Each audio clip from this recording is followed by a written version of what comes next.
Hey guys, কেমন আছো? আশা করি ভালো আছো। আবারও নিয়ে চলে এলাম নতুন একটা ভিডিও। ভালো লাগলে লাইক কমেন্ট করবেন আর সব বন্ধুদের কাছে অতি অবশ্যই শেয়ার করে দেবেন। যাই হোক, দেখতেই পাচ্ছ এখানে আমি অনেকগুলো সবজি নিয়েছি। আর তার আগে একটা অনুরোধ রইল আপনাদের কাছে, ভিডিওটা পুরোপুরি দেখবেন, টেনে টেনে দেখবেন না, তাহলে কিছুই বুঝতে পারবেন না। যাই হোক, দেখো এখন আমি কতগুলো এখানে সবজি নিয়েছি, কি কি সবজি নিয়েছি তার আমি কেটে নিয়েছি খুব তাড়াতাড়ি। এখানে হচ্ছে পুঁই শাক আছে, আর কুমড়ো আছে, আলু আছে, আর কাঁঠালের আটি আছে। এবার এইগুলো সবজিগুলো দিয়ে আমি আজকে নিরামিষ তরকারি রান্না করব। আমার হাজব্যান্ডের খুব ইচ্ছা ছিল কাঁঠালের বীজ দিয়ে যে সবজি রান্না করো, একটু ভালো লাগবে। অবশ্য আমাদের সবসময় সবজি খাওয়া হয় না বললেও চলে, সবসময় সবজি একটু একটু মাঝে খাওয়া দরকার। অবশ্য পুঁই শাকটাই বেশি খাওয়া দরকার। অনেক সময় যাদের পেটের সমস্যা, পায়খানা কষা হয়ে যায়, তাদের জন্য পুঁই শাক খেলেও পরে পায়খানাটাও মানে হয়ে যায়, নর্মাল হয়ে যায়, অসুবিধা হয় না। যাই হোক, এখানে পুঁই শাকের আঁশগুলো ভালো করে আমি ফেলে নিয়েছি।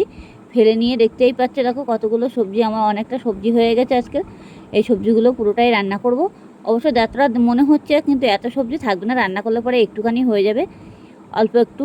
আর অবশ্য পুঁই শাকের যে পাতাগুলো আছে সেগুলো আমি ছাড়িয়ে আলাদা করে নিয়েছি, সেটাও আমি রান্না করবো, এর সাথেই দিয়ে দেবো। অবশ্য পাতাগুলো একটাও ফেলবো না, এখন যা পুঁই শাকের দাম দেখতেই পাচ্ছ। দেখো এই দেখো, পাতাগুলো আমি এক এক করে বেছে ভালো করে ধুয়ে আমি এক পাত্রের মধ্যে তুলে নিয়েছি।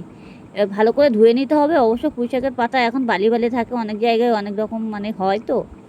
যাই হোক, পাতাগুলো কত সুন্দর জালি জালি পাতা, দেখে এত লোভ লাগছে, মনে হচ্ছে পুরো পালং শাকের মতন। আর পাতাগুলো ভেজে গেলে আরও বেশি ভালো লাগে। যাই হোক, আমি এখন তো ভাজা করছি না, এখন আমি তাড়াতাড়ি করে আমি একটা কড়াই বসিয়ে দিয়েছি।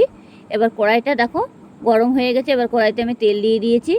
এই যে অল্প তেল দিয়েছি, বেশি দেওয়া যাবে না। যেটি হোক, আমি এখন 5 ফোড়ন দেবো সবজির ভিতরে, বেশি মানে মশলা দিচ্ছি না। যাই হোক, আর সামান্য 2-3 ক রসুন দিয়ে দিয়েছি, তা আবার থেতো করে দিয়েছি। আর একটু অল্প একটু পেঁয়াজ দিয়ে দিলাম। এই যে পেঁয়াজটাকে ভালো করে নাড়াচাড়া করে লাল লাল করে ভেজে নিয়েছি আমি। বেশি কিছু মশলা না দিলেও চলবে অবশ্য সবজির ভিতরে। আর সবসময় একটু মাঝে মাঝে সবজি খাওয়া, মাঝে মাঝে কি প্রায় সময় সবজি খেলে পরে পেটের প্রবলেম ভালো থাকে। সবসময় কি আর মাছ মাংস ভালো লাগে বলো? এবার যাই হোক, আজকের হওয়ার থেকে ইচ্ছা করছে আমার বরের, বারবার করে বলছে যে একটু সবজি করো, আজকে একটু সবজি করো, যার জন্য একটু সবজি করলাম। যাই হোক, আমি এখন এই যে মশলাটা আমার পুরো ভাজা হয়ে গেছে, পেঁয়াজটা কত লাল করে ভেজে নিয়েছি, আর আমার যে সবজিটা কাটা ছিল সেটাকে আমি দিয়ে দিয়েছি। এবার এটাকে ভালো করে কষাই করতে হবে, একদম পুরো কষাই করতে হবে। অবশ্য পুঁই শাকটা কাটার সময় মনে রাখবে, পুঁই শাকের যে আঁশটা থাকবে সেটাকে পুরোপুরি ফেলে দেবে। একদম পুরো আঁশটা গা থেকে ফেলে দিলে পরে তাড়াতাড়ি পুঁই শাকটাও সিদ্ধ হয়ে যায়, আর খাওয়ার সময় দাঁতে বাঁধে না। যাই হোক, নুন আর হলুদ আর জিরের গুঁড়ো আমি পুঁই শাকের ভিতরে দিয়ে দিয়েছি। অবশ্যই এটা আমি তেলের ভিতরে দেয়নি। এবার এটাকে আমি ভালো করে কষাই করব। এই দেখো, লবণ দিয়েছি, হলুদ দিয়েছি, জিরের গুঁড়ো দিয়েছি, ব্যাস। আর কিছু মশলা দেওয়ার দরকার নেই, এর মধ্যে হালকা একটু চিনি দিতে হবে। এখন আমি চিনিটা দিচ্ছি না, পরে দেবো, না হলে ডাঁটাগুলোর জন্য একটু মানে না সিদ্ধ হয়ে না হওয়ার মতন থাকবে আর কি। যাই হোক, এটাকে আমার ভালো করে নাড়তে হবে। এটাকে নেড়ে নেড়ে একদম পুরো সেজে ফেলতে হবে সবজিটা। যত সবজিটা মানে যত নাড়াচাড়া দেবে সেত ভালো লাগবে। অবশ্য মানে দেখো আমার পাতাগুলো এবার দিয়ে দিয়েছি, পুঁই শাকের যে পাতাগুলো কাটা ছিল সেটাও আমি দিয়ে দিয়েছি। এবার এটাকে ভালো করে নেড়ে ঢেকে দিতে হবে, কিছুক্ষণের জন্য ঢেকে দেবো আমি। ঢেকে দিয়ে এটাকে একদম পুরো পাতাটা সেজে যাবে, পুঁই শাকের পাতাটা একদম পুরো মিশে যাবে, এর ভিতরে গোটা গোটা থাকবে না। যেটি হোক, এখন নাড়া যাচ্ছে না দেখো, তাও আমি একটু ঢেকে দিয়েছিলাম, যার জন্য একটু হালকা ভাবে গেছে। এবার আমি এটাকে আস্তে আস্তে নেড়ে চেড়ে দেবো, আস্তে করে, যাতে পড়ে না যায়। অনেকটা সবজি হয়ে গেছে, দেখাচ্ছে অনেকটা হয়ে গেছে, কিন্তু এটা পরেক্ষণে একটুখানি হয়ে যাবে সবজিটা, যে এত নাড়াচাড়া দেবো। আর অবশ্য সবজিটা কষাই করতে করতে অল্প একটু হয়ে যায়।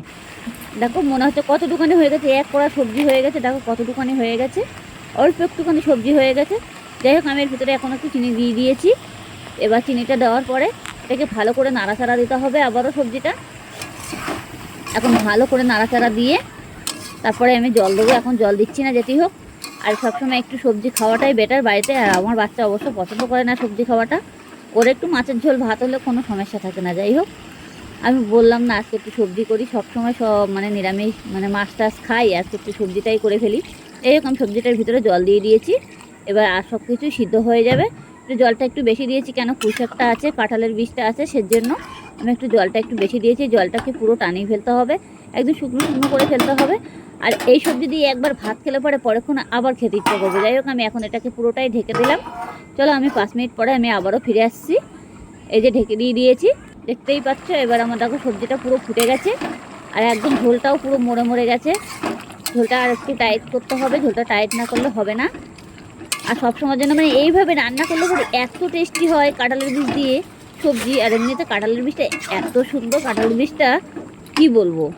অবশ্য আমার বর কাঁঠাল নিয়ে এসেছিলো, সেজন্য মানে কাঁঠালের বীজটাই একটু বড় বড়, কাঁঠালটা একটু নর্মালে ছিল, বলতে নর্মালে বলতে কেমন কেমন লদ্দর টাইপের, মানে রসালো কাঁঠাল ছিল আর কি। তার জন্য তো কাঁঠালটা আমরা বেশি খেতে পারিনি। তাই যে আমার বর বললো কাঁঠালের বীজগুলো রেখে দাও। অবশ্য কাটতে কুটতেও তো টাইম লাগে না, এর জন্য তো সময় লাগে বহুত পরিমাণে। কাঁঠালের বীজটা একটু কাটতে টাইম লাগবে, খোসা ফেলতে ফেলতে টাইম লাগে যায়।